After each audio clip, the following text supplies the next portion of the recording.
Ever wonder what psychologists talk about over coffee? I'm Dr. Diana Hill, a clinical psychologist in Seaside, Santa Barbara, California, where I specialize in mindfulness and values-based approaches to therapy.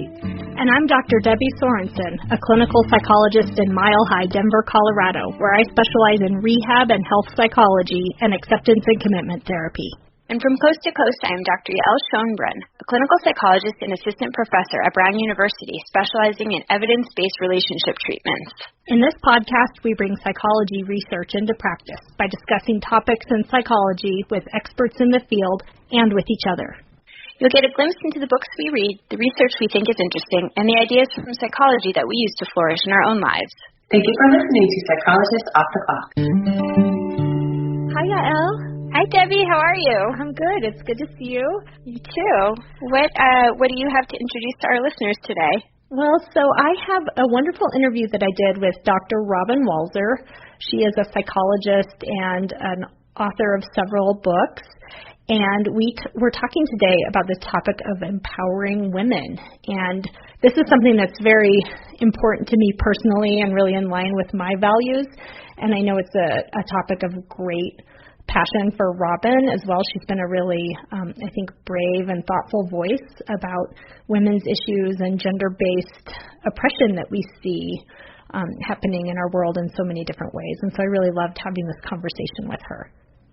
Yeah, I can't wait to hear the conversation because I think it's such an important and timely topic, and it's so much dominating the news these days. But I think that most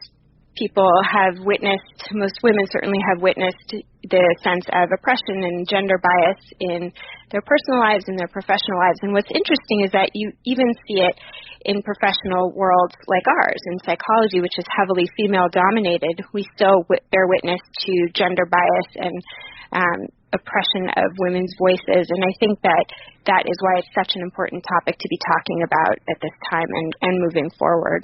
Absolutely.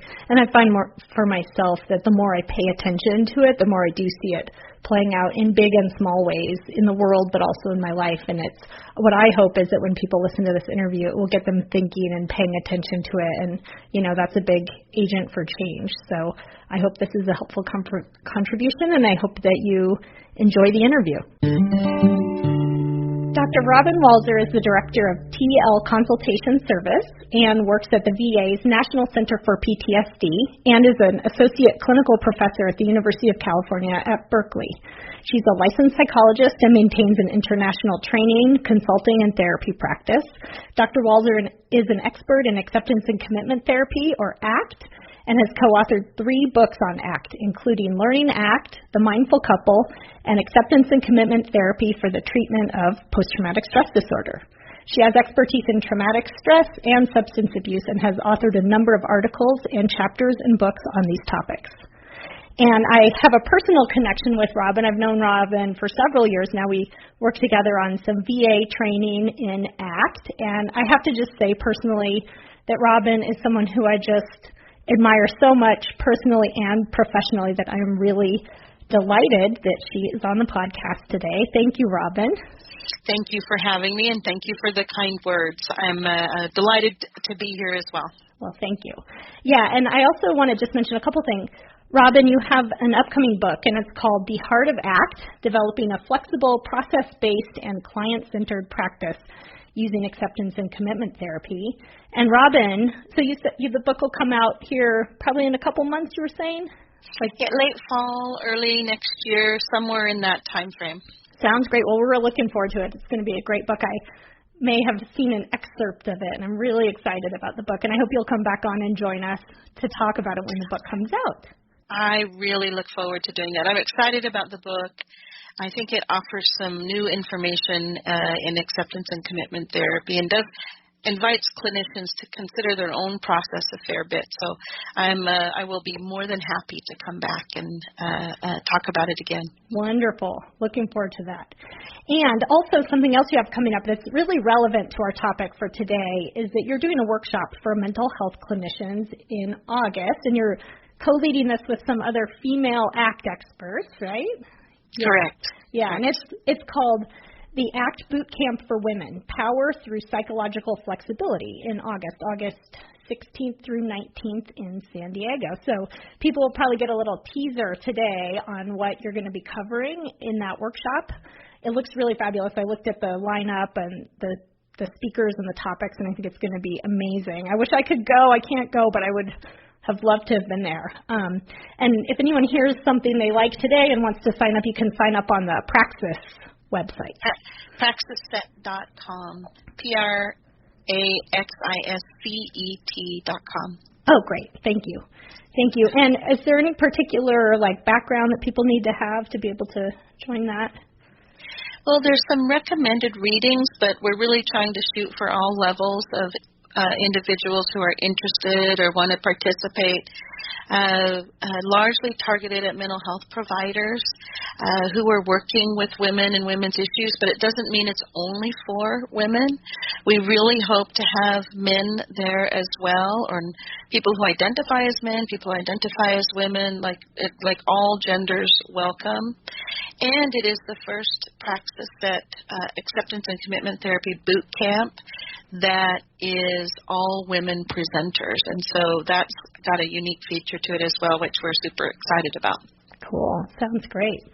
Well, speaking of, first of all, welcome, Robyn, to Psychology Off the Clock. And speaking of empowering women, that is our topic for today. So we're going to kind of delve into some issues related to working with women clinically and just some bigger, I think, kind of cultural and internal, issues that come up often in doing work with women and helping women's empowerment.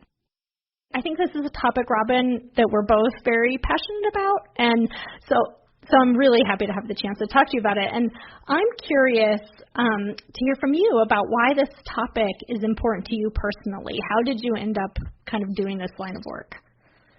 Well, I ended up in psychology for a number of reasons, but why women's issues are so important to me, of course, is multifaceted, but I think largely has to do with the childhood that I grew up in. I grew up in a family where I wasn't allowed to be angry. I was to be seen and not heard. And not only was it about me being a child, but it was also about gender. My family had a lot of difficulties, and my father made things particularly challenging. And I've said in other places that there was quite a bit of violence in our family, especially towards my mother. And to have that be okay is really sad and challenging to me. I mean, I would love to find a way where women are no longer objectified and treated as objects to use as a person's will or to be defined by men. Women have their own minds and their own ways, and they're amazing, and they just sometimes, or many times I guess I would say, don't have the opportunity to express that because they're oppressed in so many ways. Mm-hmm. Well, I appreciate you talking about your personal history with that and your experience and how that's played out for you. I think that's something really brave that I'm just hearing you share that experience and hearing women speaking up in that way, I think can be really scary, even just to say as much as you've just said just now. So thank you. Oh, you're welcome. Even as I've said it, I've worried a little bit about, what will that mean? And if people hear it, what will they think? All of these, what will men think? And will I be, thought of as hysterical? Or, there's all kinds of things that show up when you start speaking about women being oppressed. Mm-hmm. And I think because some people say that that's not the case. It doesn't happen. It's not me. They don't understand that the way that they're behaving towards women is actually part of the problem. And I think it's hard to do a self-examination around those things for all of us because, women can behave towards women in the same way men do. And also telling them to quiet their voices and to be more appropriate and to, not be angry, and that's not appealing, that's not ladylike, that's not whatever the messages are. And I don't think I'm probably not aware of all of the different messages that we get as women that tell us to be quiet. Right. They're so subtle sometimes. And I was actually talking to a good friend of mine, and we were talking about how it happens even, I think, in our field, in psychology and in mental health, and that's discouraging because sometimes it feels like we should be more aware of that. And sometimes that's where I think it's the most upsetting, because it is well-intentioned, thoughtful people, and I think that sometimes it's just missed or people aren't seeing it, and that's something that I think it can happen in so many different contexts that we just don't even notice it if it's not blatant. I think that that's absolutely the case, and this has been written about for a very long time. I mean, if we just look at psychology, the male to female ratio and who is where and in what positions, and this is changing, but it's changing incredibly slowly. And still, even today, the male dominance in position of power and pay is very different than for women. Even in this field of psychology, where you'd think that we would be, or you'd hope we'd be a little bit more enlightened because we study these kinds of things. And, but yeah, I mean, when I think back to my university days, it was mostly female students and largely male professors. Yep. And I think that's still true. I even I became a professor right out of graduate school, and started on a tenured track position. And it's interesting because, I had the opportunity there to be a female voice in a university setting, but I looked around at the makeup of this particular department, and I saw myself and one other woman. Mm-hmm. And in a town hall meeting, there was discussions about pay and parking. And I thought, this just isn't what I want to spend my life doing. And, I looked around the room, as mostly males with, semi-gray hair, and the women, just me and this other woman just listening in. And I thought, I don't want to do this. I don't want to be in this setting. And I felt even discouraged at that time, and I think it's been a challenge ever since. Yeah. My first year of graduate school at Harvard in the psychology department, William James Hall, there's a conference room where they have pictures up of all the tenured professors who have retired, and, all men, except at the very end, right around the time I was there were starting to be a few women. Very few people of color, just all men. And I mean, it was a little disheartening to sit there in that room. I was so excited to be starting graduate school at Harvard, and you just don't see too many role models that look like me, Precisely. I was actually thinking about this the other day, who are the female role models that we can turn to, who have their own voice, who are not shaped by feeling like they have to be more like a male, which in their socialization that works, and I don't want to sound too critical around those kinds of things, but I don't think it's my voice, and I'm not sure that it's women's voices. I think women need to define that and come together and define what that voice is, what a voice of empowerment is. And I just thought, who could I look to? Mm-hmm. And there's very few people. Michelle Obama occurs to me. She's someone who has a strong female voice that I quite like. And she's a woman who's in power, but still not the most powerful place, right? It's still second fiddle, right? Right. It still has that quality of being a little bit not in power in the way I think of it. So yeah. Yeah, and that's a great question that I think is a place that I wanted to start out here, which is this issue. You've posted this on a listserv we're both on, and you're raising it now, which is how do we define female empowerment if not from the male perspective? Because it's one thing to say, okay, women, go out there, be stronger, be more confident, speak up more, etc. Well, that's just women trying to kind of fit the mold. So I don't know if you have an answer to this, because this is a very big question, but how do you define women's empowerment, Robyn? What would you have to say about that? Well, I am struggling with it and trying to work out, what would that be? What would that look like? And one of the things that I know about women is that they work relatively well together. They're not as competitive as men.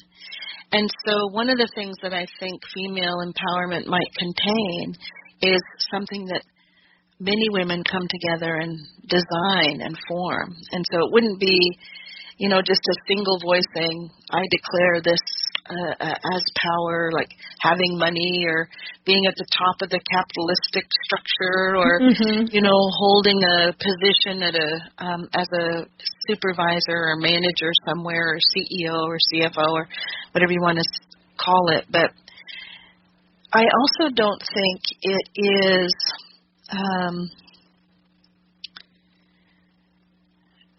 being stealthy or quiet or behind the scenes or, being told to what we've always been told, which is be good girls, be quiet, be kind.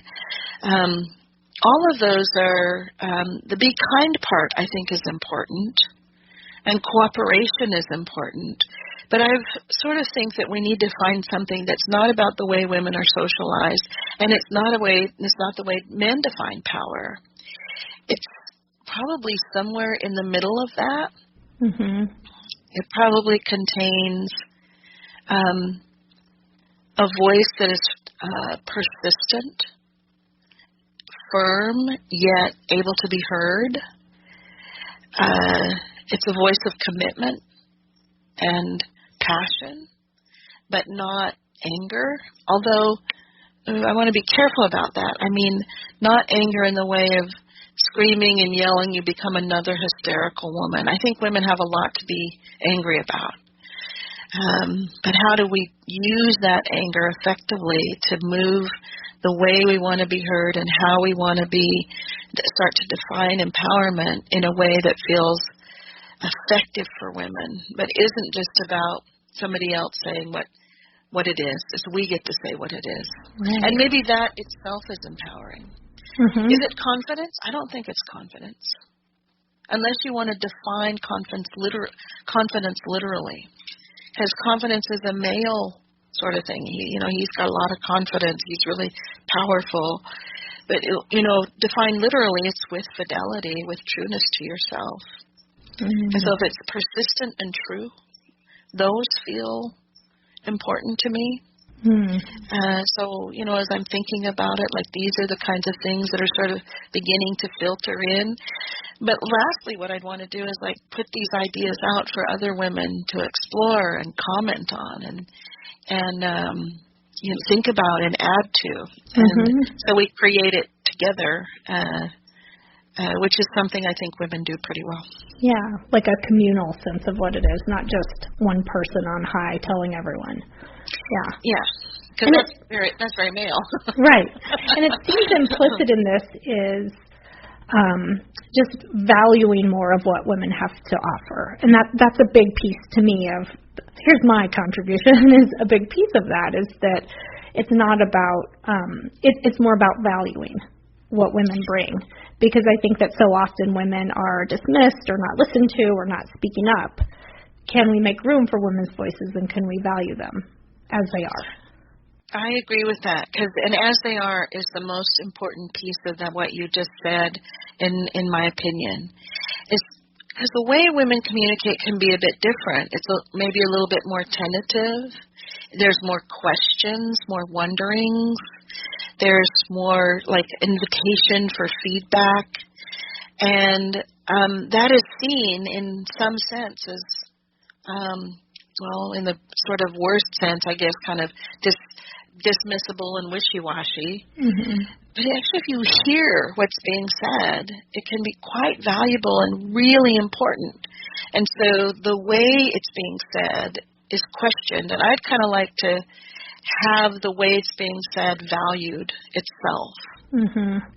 That we hear with all of the way women speak intact, that they don't need to suddenly start, saying things in some special kind of way.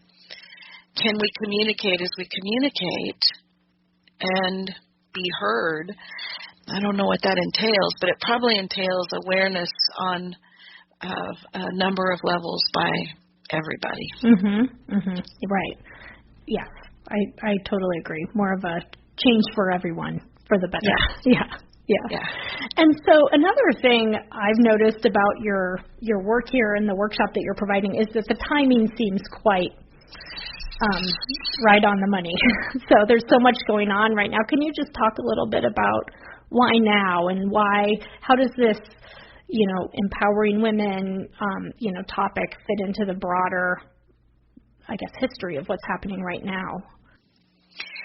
Well, some of it has to do with just some more personal things that happened and thinking about some things that I'm connected to and quite proud of, like the Association for Contextual and Behavioral Science and the work that they're doing, that's just pro-social work about cooperation and inclusion, diversity, mm-hmm. all of those kinds of things. And but even there, I can see places where change is needed. And then layered on top of that, I think, we've got the Me Too and the Time's Up movement happening. I think some of this has to do with Donald Trump and him being elected and information coming out about him abusing women. So it's like a convergence of many things happening at one time that has led to this real sort of women's movement of a different nature than the kind, let's say, like the suffrage movement, when women were first trying to get the right to vote. Mm-hmm. Which, by the way, is a bit of a fascinating history. I mean, women who wanted to vote were considered crazy. Mm-hmm. They there was something wrong with them for wanting to vote. Like psychologically wrong with them, and it's so like I'm chuckling now, but can you imagine being those women back then and being called crazy because you wanted to cast a vote for who was going to lead you? Right. Just trying to fight for rights, and they were thrown in jail. They were the victims of persecution. They were treated as crazy, and all they wanted was more rights.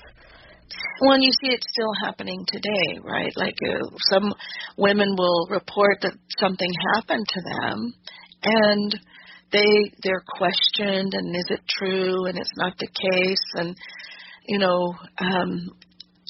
woman after woman after woman stepping forward and saying this happened and confirming things, and still there's people who don't believe it. Mm-hmm. And I kind of wonder, like, how much evidence do you need? And I was really super encouraged when there was the Women's March on Washington. What a fantastic event that actually turned out to be a worldwide event. Mm-hmm. Myself and a friend of mine, Jordana Hazam, attended, and it was just a fantastic day for women, but not nearly enough. I mean, it was even criticized, right? And there were lots of, you could even hear people saying it's too much, it's over the top, and the pink hats were criticized, and just, like there's all kinds of ways in which when you try to step forward, you can be held back. Yeah. And inside of all of that, the credit goes to Jackie Pissarello. She called me and said, what do you think? Should we do a women's boot camp? And I was like, absolutely, we should do it. And so we started thinking about how to create that and make that happen. Mm-hmm. Yeah. I'm so glad you're doing it. I'm just thinking as you're talking, even with the most egregious examples from the Me Too movement, I'm thinking of Harvey is it Weinstein, yeah. You know, that even then, as you hear more and more women, and it seems pretty clear to me that he did some terrible stuff to women. Like, I don't know that you could argue, anyone could make a reasonable argument otherwise, but you can still, it's almost like you're bracing yourself for the backlash, you know, because when women do speak out in this way and sort of speak that truth about that experience, people don't want to believe it. No, even women don't want to believe it, right? Like, there's women, I think it was Donna Karen, who on TV said, oh, it's not that big of a deal, and you know, and even I think said, you know, look at the way women dress. If they didn't want this, they shouldn't dress that way. And just stunning remarks. And, you know, once again, blaming women for the terrible things that are happening to them. And, I think, you know, Harvey Weinstein had a long run, as did Bill Cosby and, you know, folks like this. I think that not only is it that these abuses happen, then there's societal ways of interacting and how we're socially brought up. You don't talk about these things. These are embarrassing and shaming, and you're made to feel like you did something wrong because you wore a certain dress or you had a drink of wine that night or something like that. You know, so there's those sort of really egregious examples of rape and sexual abuse and drugging women and this kind of thing, all the way out to, you know, just talking over the top of a woman while she's trying to speak. There's a full range of ways in which these kinds of things happen. And I don't equate those two, but they all participate. Just, I think, to this culture of women not speaking. And I had told you an example from earlier today, a big group at a meeting today, mostly women, and yet the first people to speak were all men. And I noticed this, and so I just raised my hand and started speaking. And I thought, that just is so, those small things. And I mean, I'm not saying we have to make it perfectly even or anything like that, but it's, to me, the male voices were the first ones to just feel comfortable just speaking. And that's just, that kind of thing so often happens, so that we don't even notice it. And of course, I agree with you. It's a totally different ball game from, you know, sexual assault. And yet it just shows, I think, how pervasive it is and how hard for women to speak up. It's incredibly challenging. I mean, in one of my work settings, there was a male person who just spoke over the top of me and other women all the time. And you could give an idea, and many women will identify with this. Like, it's certainly not a singular event by any means, but say something, and then like 3 minutes, and it doesn't get any attention. Like 3 minutes later, the male says it, and suddenly it's the best idea in the world. Right. I would just scratch my head sometimes. I'm like, didn't I just say that? Like, sometimes I've even been in meetings and had like this completely perplexed look on my face, and I'm like looking around the room going, am I in some other universe right now where somebody heard something come out of my mouth that was completely and utterly different than what was just said by that guy who said it, and now it's a great idea? Like, it's such an amazing thing. It truly is. Yeah. Yeah. Like, what is happening? What it did for me quite often was make me feel like, first, that I was crazy, really. Like it gave me a sense like I wasn't smart enough, or I wasn't saying it right, or something like that. But I don't think that's the case. I think it's a social phenomenon, and that I'm not crazy. I'm smart enough to say things and have ideas, as are you, you know, and it just, the way it works is that everybody looks to the man. And I've been to meetings where a woman is talking and people are like texting and looking away, and then the man starts talking and suddenly everybody's looking, and it just goes on. These kinds of things go on and on and on. And are like how to begin to, I mean, women have been trying to fix this for ages.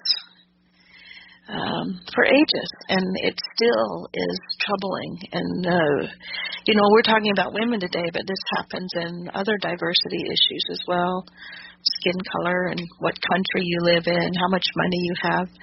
And then no wonder that there's anger and people start to feel defeated and like nothing can change, because it's just year after year after year, and maybe even century after century, where you don't see things shifting, or things are getting better, but at such a pace that probably in my lifetime I will not see equal pay for women and men for equal jobs.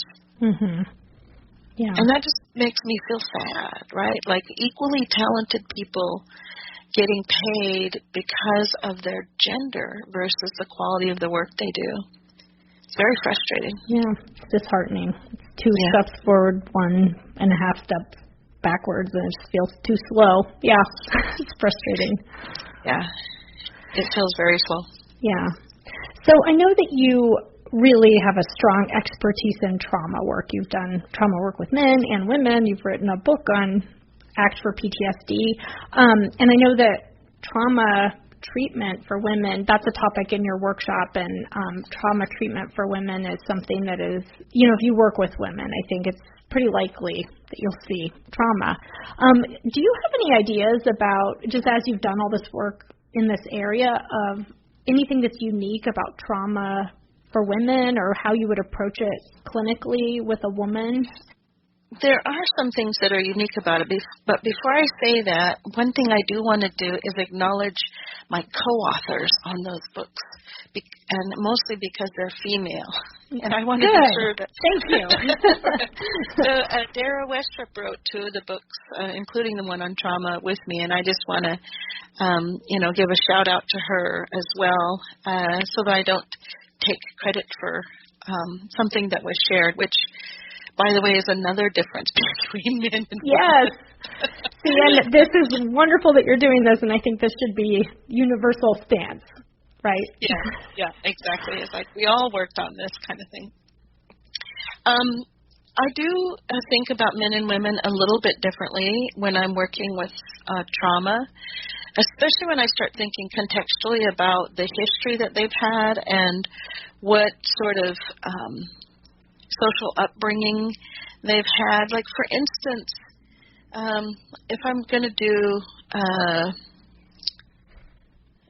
be talking about acceptance or forgiveness or something like that from a trauma perspective, I mean, each individual has their own take on those kinds of things, and I prefer to do a functional analysis of individual behavior and how it's impacting them. But sometimes I want to be extra cautious and be sure that I'm not triggering something that has to do with just being female or being disempowered. So sometimes my language will be altered just a little bit in terms of thinking about how I'm sharing something or what it means to work on values, for instance. If I'm working with a woman who comes from a long line of being oppressed and traumatized, and she wants to bring her values to life, I really need to consider her context. And is she safe? What will this look like for her? Will she have the support and her needs met inside of those contexts?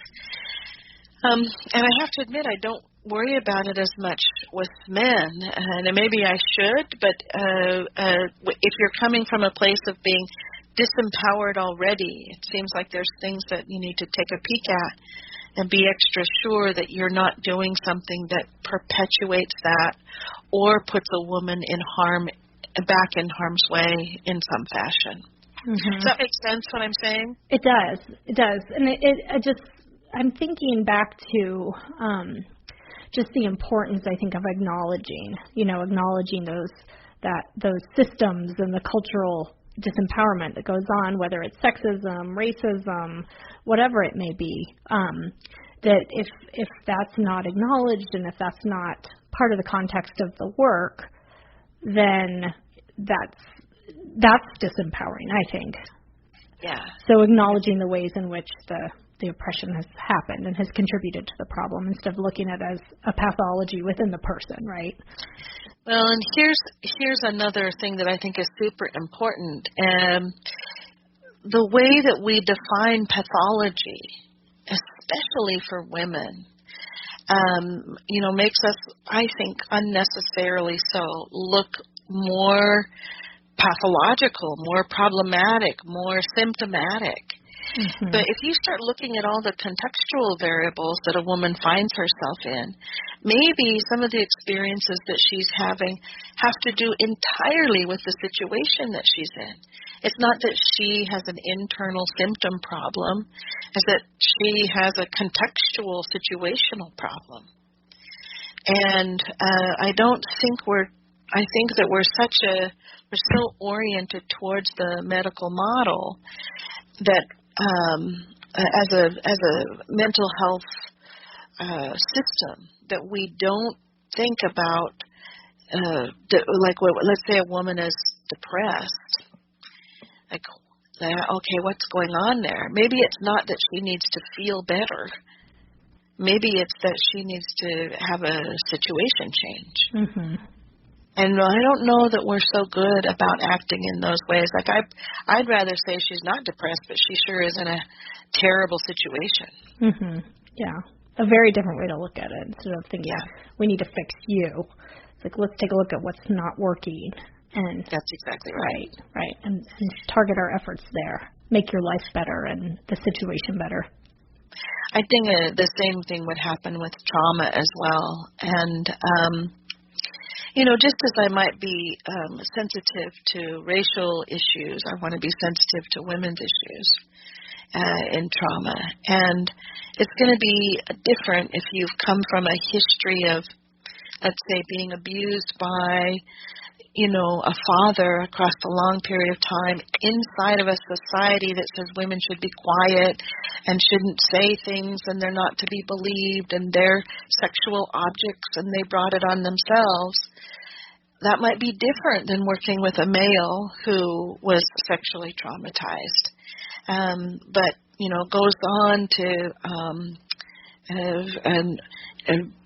well, he might hide it as well because it's not something that people typically talk about, but he may not encounter the same barriers as she would, and I need to be sensitive to those. I'm going to be sensitive in both places, but there are things that I'm going to be thinking about for women that just aren't going to be as evident or maybe even apply for men. Yeah. Well, and trauma aside, I'm just curious, as you're doing, I think some of the people who listen to this podcast are therapists. Some aren't, but many are. Are there other special considerations, I think, in working with women that you might recommend for people, and as people come to your workshop, like just things that therapists might overlook if they're on this mission to help empower women? Well, I think one thing that we tend to do as therapists, and this is a bit of a tricky place, I think, but we definitely want our client to make decisions and choices about what they'd like to have happen in terms of their treatment, where they're headed. And our job is to be collaborative and let the client's values speak for where they're headed. In a way, though, it assumes that we are, as clinicians, neutral, or that we don't have convictions about or values about how to be in the world or how we want to be in the world and what we care about and support. And this might be a bit controversial, I'm unsure, but I think as mental health providers, we need to be clear about that. And we might even need to be clear about it with our clients. I still want my clients, whoever I'm working with, to absolutely have choice and to head in the direction that they care about and want to go. But as a as a person who cares about women and the overcoming the oppression of women, I might in my sessions be talking some about how this plays out in their life and do they want to do anything about it. And if it seems relevant, I may share my point of view. And I think some clinicians might go, no, you can't do that. And but I've had some very important and explorations with women in my private practice about what it means to have a voice, to find your own voice, to, of course, always be safe. I always want women to be safe, but to find a place where they feel like they're standing up in a way that's not about just simply hiding or doing whatever the male in their lives is suggesting that they do, or however a male partner, father, whatever might be acting in ways that are about you stay where you are and be quiet whilst I manage everything. And it might mean conflict for some people. And that's a challenging thing, I think, overall, but even more challenging sometimes for women given their socialization. So I'm not exactly, I'm not quiet about what I value. I don't put it on people, but I'm not going to sit in the room with a woman who's maybe in a violent relationship. I'm using a more extreme example right now, and say, I support you being with your husband if that's what she chooses. Right. You're not going to stay neutral when it comes to that. I'm not going to stay neutral. Right. And there's other places that are less dramatic where I'm not going to be neutral either. Yeah. And as you said, it's still ultimately their decision, but that's a place where maybe you might express some of this and maybe help see maybe something that they're not paying attention to. Yeah. I'm with you on that one. Yeah. Controversial maybe, but I can see what you're saying, and I think that seems like it would be disingenuous of you not to. Yeah, well, or to pretend that I don't care about those things, or to, see somebody walking into a situation that feels harmful or problematic, and to not have an authentic and true voice of my own. And I absolutely think that choice is imperative. Right. Well, that's empowering in itself, the choice, right? Yeah. So something else in your workshop, and I just think this is really interesting, is you mentioned actually earlier when we were chatting about money, finances, and how, and I'm interested in this because I've been noticing more and more my own relationship with money, and how I think to myself, of course I want money, don't get me wrong, but to me it doesn't feel like very strong on my list of values. And what does that say about my worth and my perceptions of my own worth? And what's your take on the financial piece? Well, Sandra Georgescu is going to be speaking about that at the boot camp in San Diego, and I'm very happy to hear what she says. I'm going to be open and say, how is she going to talk about this, right? I want to know more. And typically when I think of women in finance, Susie Orman pops into my head, or somebody like that. And who's a very wise person, I think, who tries to offer good advice to folks. But in terms of a personal relationship with money, I kind of think that, and this is a really sort of macro level of thinking about it, and I'll bring it back down to the individual, but capitalism has got us in a world of, what can I say here without swearing? It's got us in a really bad place. Consumerism and capitalism is a really problematic thing, and it has kind of a male quality to it, right?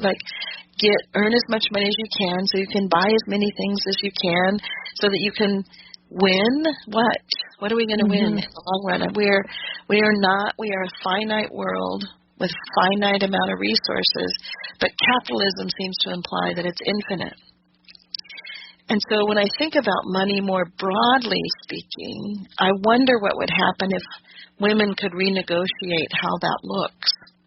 I'm not talking about communism or something like that, but like what would social capitalism look like, or cooperative capitalism, or capitalism that brings in the sort of the finite resources that we have, and people think about that more. And like I wonder if we were more cautious about what we ask for in terms of pay, and if we were to think about things in terms of, what else is happening by buying this or being in charge of that or getting that amount of money, and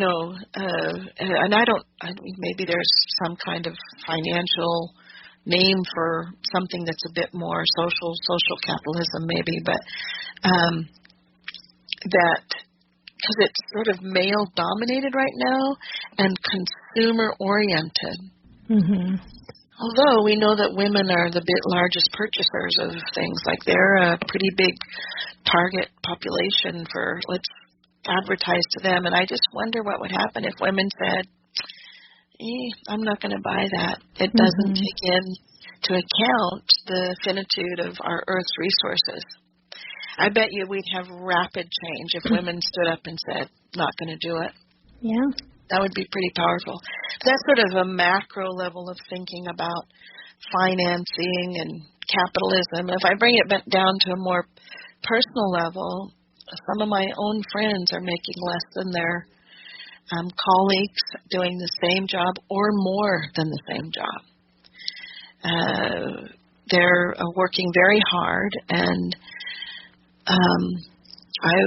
I would like to see them get equal pay or compensatory pay, which might mean they get paid more. And if you sort of look behind the scenes in some of these places, like in some organizations that I've been in, you'll see a man at the lead and then women doing all the work to fulfill the duties to actually make it happen. And yet the money will go to the person at the lead. And I don't know. That kind of a system feels upside down to me. Let's pay the people who do the work. Ideas aren't enough to be paid for. They should make a lot of money for that. But what about the people who actually implement it? And there's just so many different kinds of places that we could look at money. And then if I bring it like even closer to like personal worth, and is it okay to ask for more money? Is it okay to ask for as much as a man might ask for? And you know what I think a male would say is yes. You can ask for what I ask for. But women do that and they get turned down all the time. They get seen as aggressive. They get seen as like overvaluing themselves. So there's this funny thing that happens when women step up and ask for more. I've felt it personally. I've seen it personally. I've had it happen to me personally is what I mean, where I've asked for as much as a man and they say, well, we can't bring you then. But if a man says that's all I'll come for, they're like, okay, they accept the terms. Yeah. And I am unsure how to break that other than by policy and law. I mean, I don't know how else to make that different. Yeah. Because talking about it, we've known for how long that women make 70-something cents on the man's dollar. We've known that forever, and it hasn't changed much. Yeah. And I think this is really similar to what we were talking about earlier with speaking out, is that it's happening on all these different levels. And I think there's the internal stuff, like me personally. Do I ask? Do I speak up? Do I negotiate? Do I, value my own contribution and try to seek the compensation I deserve? But there's also that broader cultural level of something changing at the bigger level, because really until that happens, we can tell women to, in the therapy room or in their personal lives, like, do this, speak up, step up to the plate, take the lead. but it still doesn't address the bigger issue. And maybe we can kind of wrap up there just in terms of, one thing that occurs to me is how do we get men on board for this too, because they do have a lot of power, and it seems like we have a lot of males who I think in theory want to support this. How do we get them involved, and what are some of the cultural, I don't know, Robyn, maybe tell me, what can I do to help change at that bigger level? You may not have the answer to that, but that's what I want to know, because I can do stuff in my individual life with my friends, with my clients, in my small ways. Are there things that we can be doing in the bigger scheme of things to change the culture? It's a big question. Well, I say keep doing those things that you're doing in those small ways. Those matter. That matters. And if every woman is doing it, then that means change is coming. And I also think, as we were talking earlier about what does it mean to be empowered, is to persist and be true to yourself. But also give that a voice. Mm-hmm. And when you're feeling scared, like to step up and say it, to say this is what's happening, and I want to give this a voice. And I don't think we have to say I'm scared to do it every time, but certainly we can speak that, or we can call on our friends for support. And like this, women can do this really well, is support each other. Mm-hmm. And women, I think there's plenty of women who need to look too and be aware that this is happening, because women can also treat women as women can participate in the oppression of women. So both men and women need to pay attention to this and open their eyes about it. But I think persist and stay true, and then give that a voice. Yeah. Well, those are wise words, and that's, I think if we all join forces in that, change will happen, however gradually. And I appreciate so much you voicing so many of these issues and just being so brave about speaking out about this in this format and other, formats where I've heard you be a leader in speaking about this. So, thank you again, Robyn. Thank you so much for having me. I hope that all goes well with the podcast in general, and I look forward to, I'm signing up. I look forward to hearing more.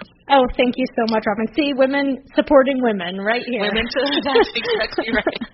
And speaking of, anyone who might be interested in the Act for Women boot camp, more about female empowerment and doing this work through acceptance and commitment therapy. The workshop is August 16th through 19th in San Diego and has a really fantastic lineup. Robyn and several other really amazing women who will be there speaking. So I hope some folks will consider signing up online for that. And Robyn, thank you again. We will look forward to talking to you again when your book is coming out. My pleasure. I look forward to it as well. Take care. Bye-bye. Thank you for listening to Psychologists Off the Clock. You can find us on Twitter, Facebook, and iTunes. You can also find us at www.offtheclockpsych.com. That's offtheclockpsych.com. Music by John Gu and Susie Stevens.